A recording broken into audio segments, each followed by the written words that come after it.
The Lord be with you. A reading from the Holy Gospel according to Luke. Lord, be on my mind, be on my lips, and in my heart. On a Sabbath, Jesus went to dine at the home of one of the leading Pharisees. And the people there were observing him carefully.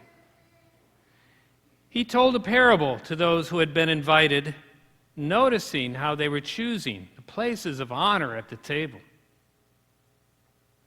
When you are invited by someone to a wedding banquet, do not recline at table in the place of honor. A more distinguished guest than you may have been invited by him. And the host who invited both of you may approach you and say, "Give your place to this man." And then you would proceed with embarrassment to take the lowest place.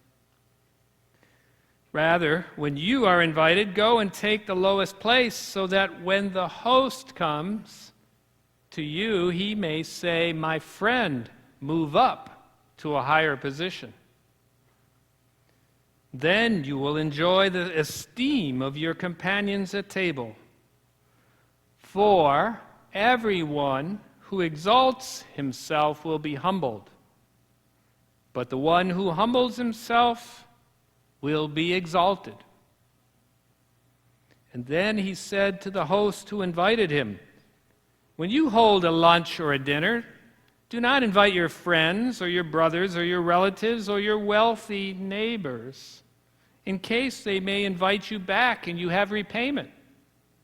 Rather, when you hold a banquet, invite the poor, the crippled, the lame, the blind, and blessed indeed will you be because of their inability to repay you. For you will be repaid at the resurrection of the righteous." The Gospel of the Lord.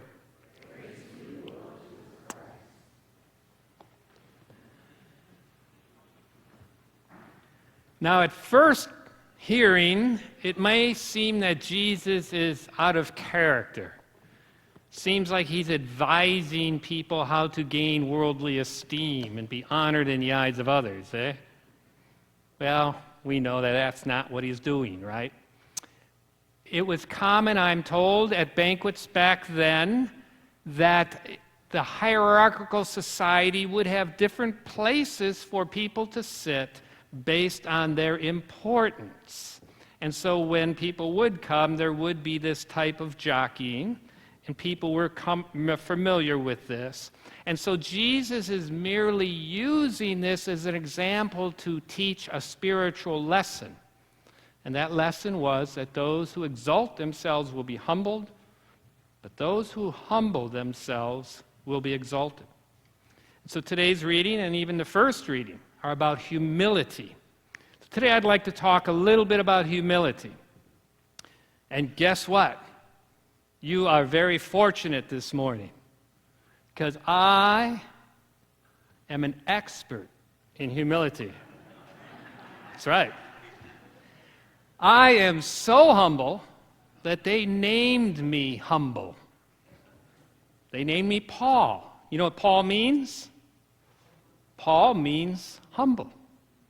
It's from the Latin, Paulus, I think, or to be little. Yes, I'm so humble, and I'm such an expert at it, and I'm proud of it.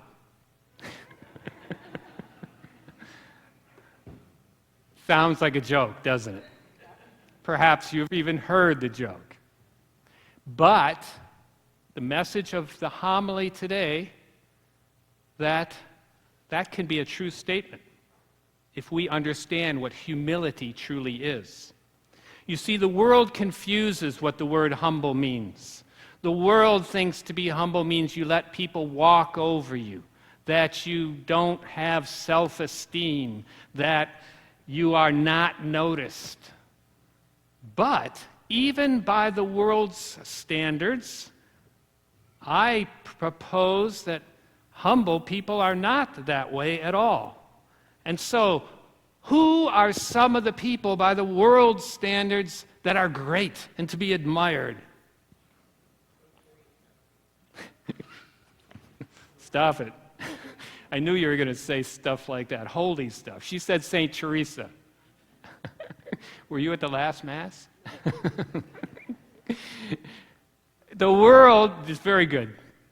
I don't know who said it, but it's true. But the world will say things like, I don't know, I'll lose track, but Beyonce or Kim Kardashian, the famous people, right? But if you look at the history of humanity, who are some of the most famous? Let's start with Mary, known for 2,000 years. All those followers over 2,000 years is much more than the followers of the people nowadays. St. Francis, known for being humble, known as being little, who started a Franciscan order of thousands of brothers throughout the years that have done great work. He's known by all religions throughout the world. Mother Teresa, right? And so, even by the world's standards, those who are humble are very famous. And those people can teach us what true humility is. For example, Mary, in her Magnificat at the beginning of Luke's Gospel, says, "All generations will call me blessed." Sounds like she's bragging, right? Sounds like she's proud. But then in the very next line, "because the Almighty has done great things for me." Humility is to understand who we truly are and whose we are, and to recognize that God is the creator and that we are the creature. But as He created us, we have great dignity. We were created in His image and likeness with the ability to continue to love. And as He created the world in 7 days, He gave us the commission to continue that creation, to be co-creators with Him, to build up the world over all time by His design and according to His will. We are His instruments in the world. And then, when we failed and sinned and turned from Him, He gave us even greater dignity by joining His divinity to our humanity in Christ Jesus, forgiving us for those sins and bringing in a new and more powerful way His Holy Spirit through His death and resurrection, and sending of the Spirit to live in us. And we are vessels of that Holy Spirit if we accept it. And so humility is to allow ourselves to diminish, as St. John the Baptist says, so that He may increase in us. John the Baptist says, "I must decrease so that He may increase." Humility, true humility, makes room for God by allowing ourselves to die, to become small, so that God may live and become great in us.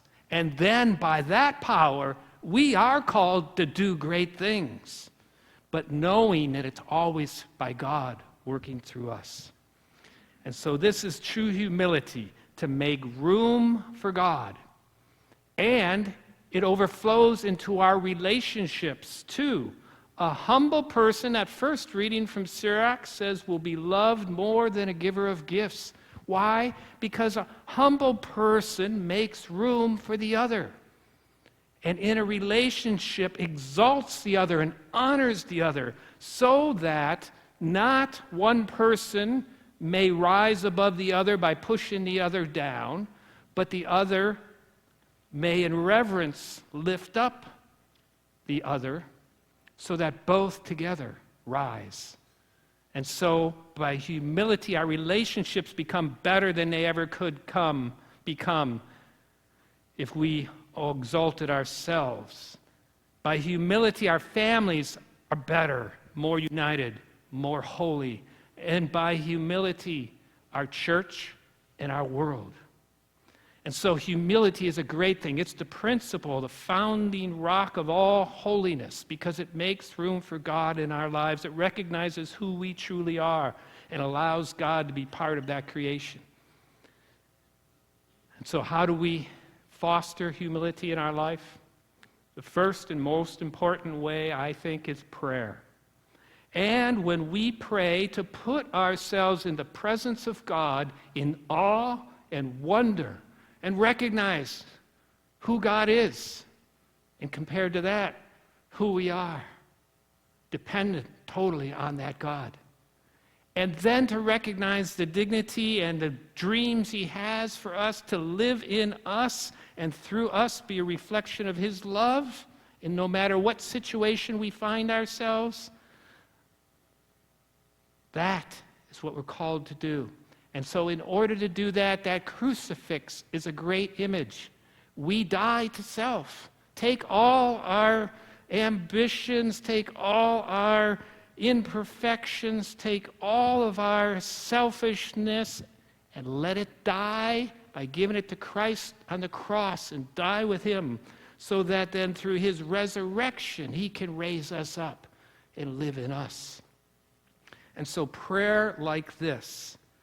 But then another important thing is told to us by Jesus when He then turns from the guests to the hosts and said, when you have a banquet, invite not the rich and the famous who can repay you, but the poor.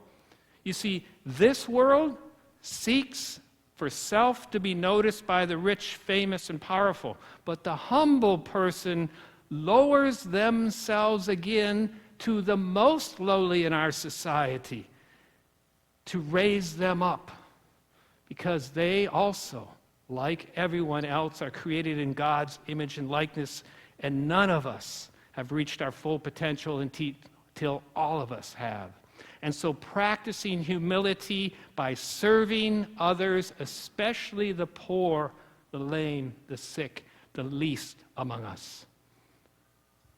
And so today we're called to be humble, to know what it truly is. Die to self so God can live through us.